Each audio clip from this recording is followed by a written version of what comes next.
saya Tesalonika Febriani Zebua dengan NIM 2316150001 dari program studi pendidikan kimia FKIP.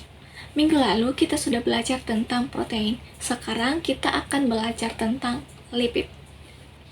Lipid adalah suatu senyawa organik yang tidak larut dalam air, tetapi dapat diekstraksi dengan pelarut non-polar seperti kloroform, ether, dan benzena.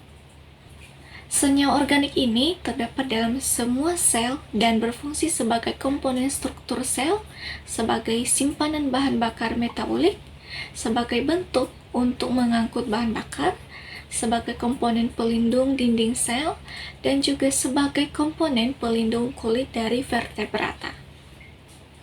Pada materi lipid ini, ada beberapa hal atau materi yang harus kita perhatikan. Yang pertama, tentang pengelompokan lipid.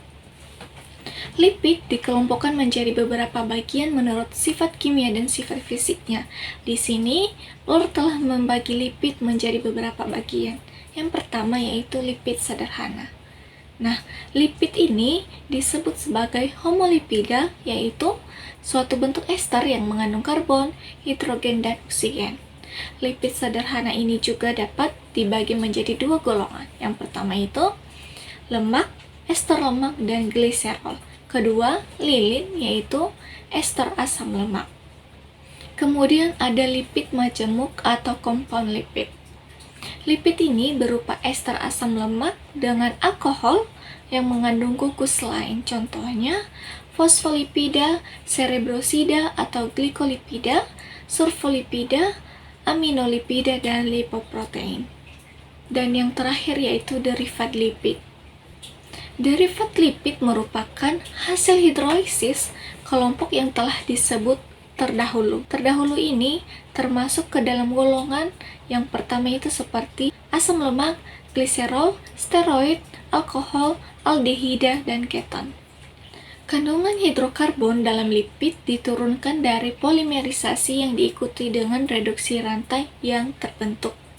Misalnya, yang pertama yaitu rantai hidrokarbon panjang dan linear. Ini merupakan asam lemak CH2CH3COOH yang selanjutnya bisa menghasilkan amina dan alkohol. Yang kedua, hidrokarbon rantai bercabang melalui intermediat karbon 5 isopentena atau isopren. Yang terakhir yaitu struktur linear atau siklik yang hanya tereduksi secara parsial. Ini merupakan asetogenin atau disebut sebagai poliketida. Yang kedua yaitu asam lemak. Asam lemak merupakan senyawa pembangun berbagai lipida sederhana, di mana lipida sederhana ini yaitu fosfogliserida, ester kolesterol, lilin, dan lain sebagainya.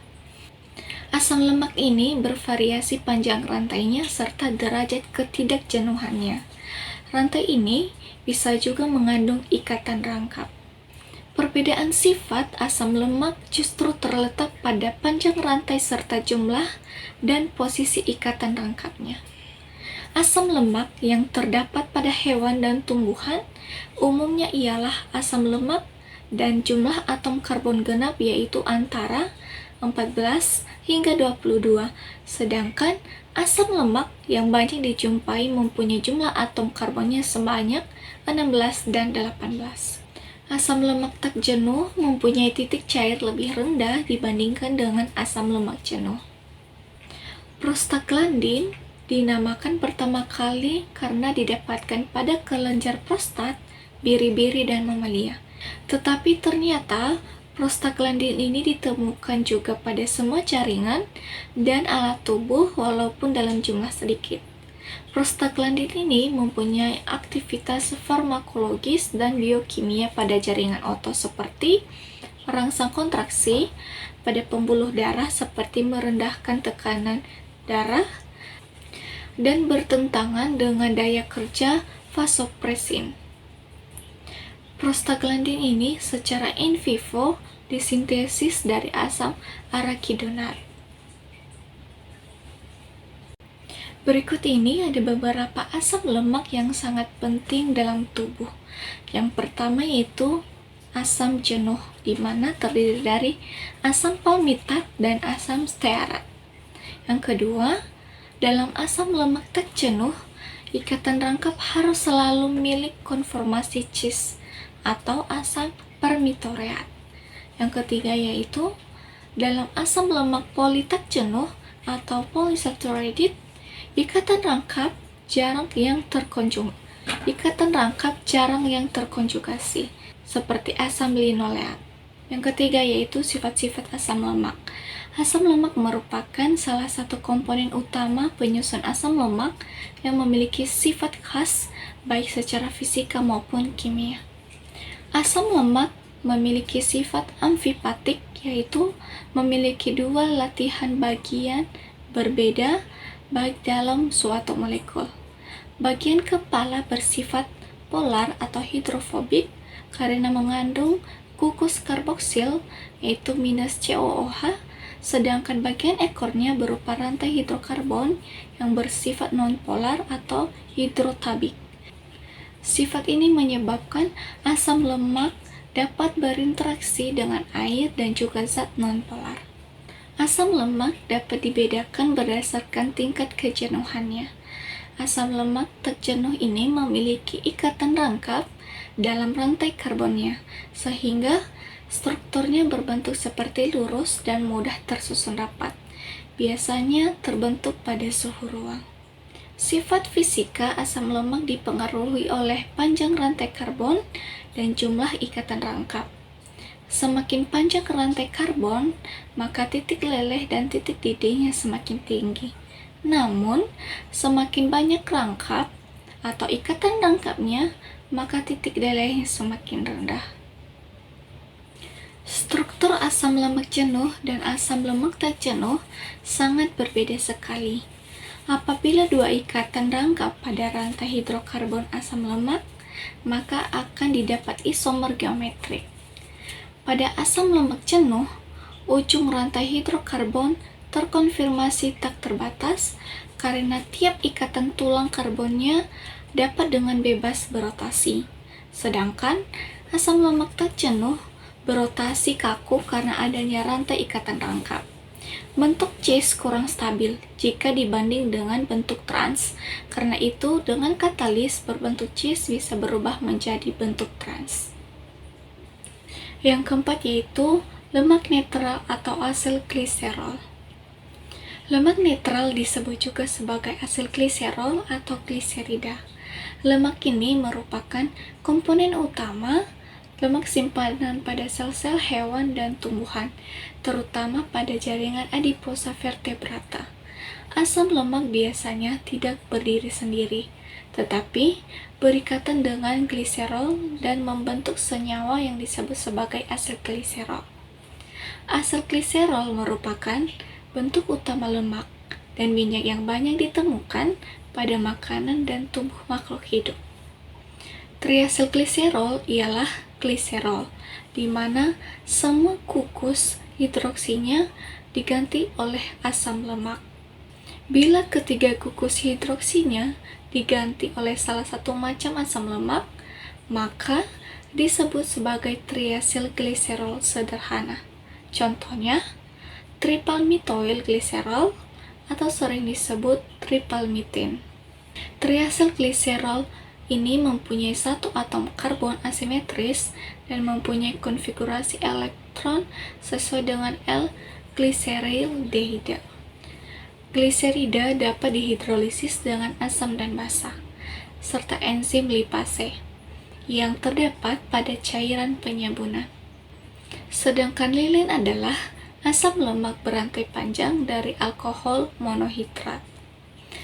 Terdapat sebagai pelindung kulit dan bulu, pelindung daun dan buah, atau sebagai sekresi insekta, di mana lilin tidak larut dalam air.